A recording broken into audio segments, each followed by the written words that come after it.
Hello guys! Hello Earth Signs! Hello Gemini, Libra, and Aquarius! Welcome dito sa aking channel.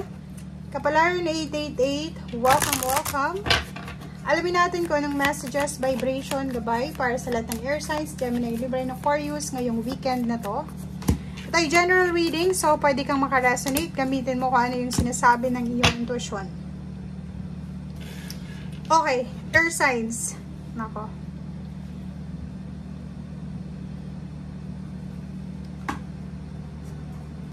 Kung makikita mo dito sa baraha mo, isa ka sigurong Gemini, Libra, or Aquarius na may connection ka sa isang earth signs like Libra, Aquarius ka, Gemini or Libra, na may connection ka sa isang earth signs, Virgo, Capricorn, and Taurus. Pwedeng kapatid mo, magulang, karelasyon, kaibigan, or kung sino man ito.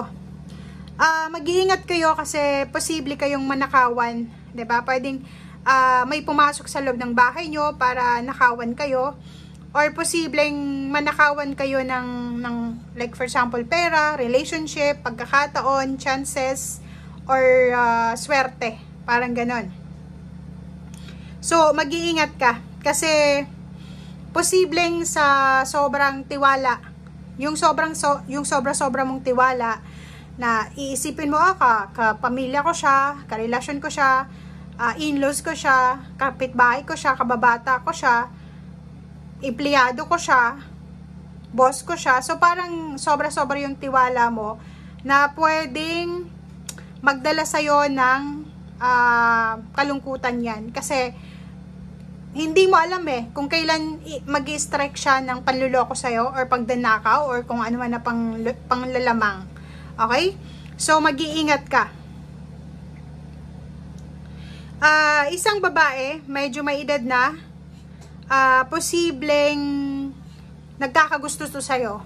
Kung ano man ang gender mo, pwedeng lalaki to, pwedeng babae, diba? Pero isang may edad na babae, ang posibleng magkakagusto sa'yo. Posibleng ino-offeran ka niya ng pera, or posibleng ino-offeran ka niya ng stability. Sa kung ano man na stability ang kailangan mo sa iyong buhay. Okay? Comment down below if resonated ka dito.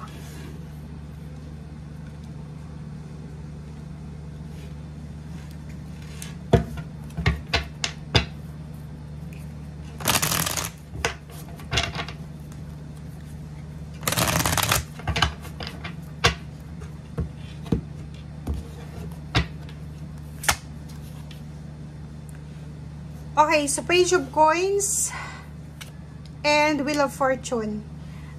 Nakikita natin dito guys na kahit man may mga sinasabi ang barahan na may mga magnanakaw, may gustong lokohin ka, nakawan ka, or siguro scam ka, sinasabi ng barahan na sa susunod na mga araw, buwan na taon, may pagbabagong magaganap sa usaping pera. Okay? So, ibig sabihin, siguro sa ngayon, maraming mga tao sa paligid mo na parang, anong tawag dito, hindi sila masyadong naniniwala sa kakayahan mo, but biglang babaliktad yung simoy ng hangin diba? Yung mga taong hindi naniniwala sa'yo sa ngayon, posibleng maniwala sila sa future. Kung wala kang pera sa ngayon, posibleng magkapera ka sa mga susunod na buwan at taon.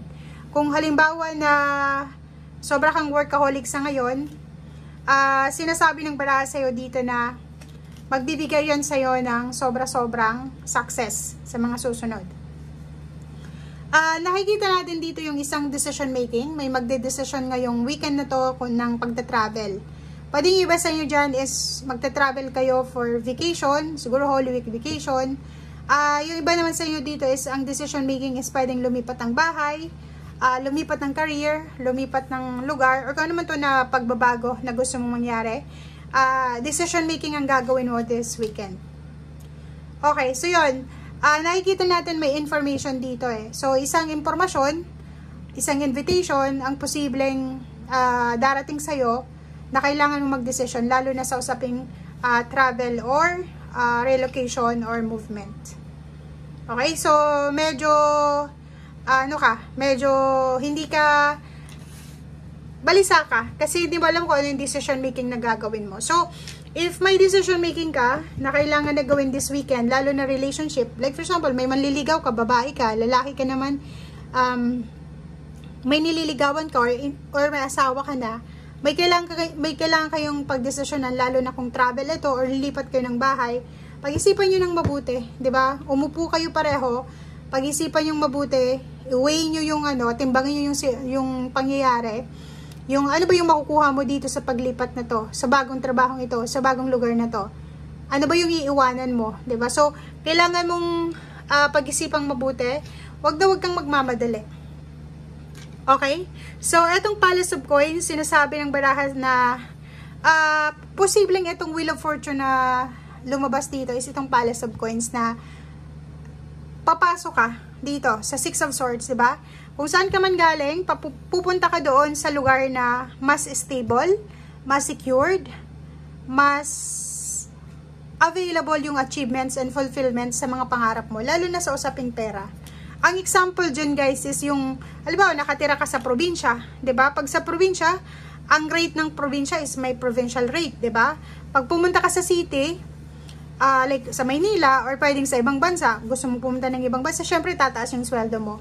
So dito sa barahang to, if may kailangan kang pagdesisyonan, kailangan mong isipin mabuti kung ano yung ibibigay nito sa'yo long term, hindi lang sa ngayon. Okay? Stability, long term stability. Nakikita natin dito na kailangan mong mag-save ng pera. Kailangan mong magtipid. Okay? Pero hindi naman ito masyadong concern sa inyo kasi magaling naman kayo magtipid, medyo hindi naman kayo waldas. So, nakikita natin dito na kung nag-iipon ka ng pera, make sure na focus ka sa pag-iipon mo. Kasi, posibleng isang tao yung maging bad influence na yung ipon mo ay gastusin mo sa walang kwentang bagay. And ingat-ingat ka rin na, like for example, may savings ka sa bangko, yung mga password nyo, yung mga personal documents or information, huwag nyong i-share sa kahit kanino, kahit karelasyon mo pa yan, magulang mo pa yan, kapatid mo pa yan, personal, huwag mong i-share kasi pwede kang manakawan. Okay? So, the Sun, sinasabi ng baraha sa'yo dito na may paparating na pera sa'yo sa future, or if ever in a relationship ka, etong karelasyon mo ay posibleng siya yung magkakamal ng malaking halagang pera. Diba? So, nakikita natin dyan. For example, may girlfriend ka, may boyfriend ka, may asawa ka, may kalibin partner ka, posibleng etong kalibin mo, etong asawa mo, etong girlfriend, boyfriend mo ay mapopromote siya sa trabaho, tataas yung sweldo, mafulfill nyo yung wishes nyong dalawa na makapag-travel together, makapunta ng ibang bansa. Sobrang excitement yung mararamdaman mo, 'di ba? So iniisip nyo pa lang, pinaplano nyo pa lang na dalawa or ng pamilya mo, excited na kayo, 'di ba? So dito sa barahan to, isa sa mga wini-wish nyo together tungkol sa financial ang posibleng magkatotoo. Okay? In the coming year. Thank you guys and see you again. Bye!